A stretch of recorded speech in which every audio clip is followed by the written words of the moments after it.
ဘရာဇီးကိုရောက်လာတဲ့ဆရာကြီးဘုံလောကရဲ့အထင်ကရနီးပြအန်ဆယ်လော်တီဟာရီးယားနဲ့ထွက်ခွာပြီးဘရာဇီးအသင်းကိုတောင်းယူတော့မှာပါ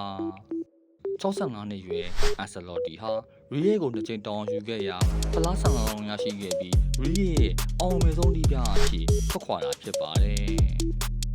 ဒီဘက်တန်နှစ်ပေါင်း30မှာဥရောပအသင်းကောင်းတွေကိုကင်တွေခဲ့ရာပြည်တွင်းမှတ်ပေးဖလားရီဒီမလို့ခဲ့တဲ့အပြင်ချန်ပီယံ5ကြိမ်နဲ့အတူအောင်မြင်မှုများစွာဆက်ထူနိုင်ခဲ့တာပါ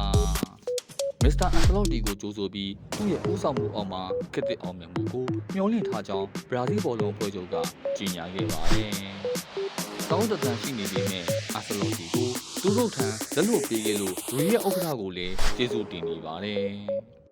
ဘရာဇီးဟာပြီးခဲ့တဲ့မတ်လကကမ္ဘာဖလားခြေစစ်ပွဲမှာအာဂျင်တီးနားကိုဂိုးပြတ်ရှုံးခဲ့ပြီးနောက်နီးပြဒိုရီရဲကိုရာထူးကထုတ်ပယ်ခဲ့တာပါဘရာဇီးဟာအသင်းသမန်တဲ့ရှောင်းဖော်ရီနီးပြ3လုံးကိုသာတောင်းပေးခဲ့ပြီး3ယောက်ပေါင်း9ပွဲသာနီးပြခဲ့ရတာပါအီတလီကအန်ဆယ်လော်တီဟာ1960နောက်ပိုင်းဘရာဇီးအသင်းရဲ့ပထမဆုံးဖော်ရီနီးပြဖြစ်လာခဲ့ပါပြီ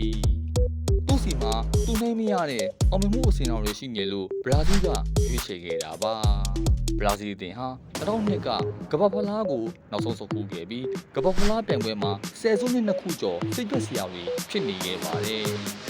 အန်ဆယ်လော်တီကဘရာဇီးကိုအကောင်းဆုံးဆိုပြီးကမ္ဘာဖလားတက်ဆုံးမှုကိုအပြေရှာပေးနိုင်မှာဆိုတာကစိတ်ဝင်စားစရာပါ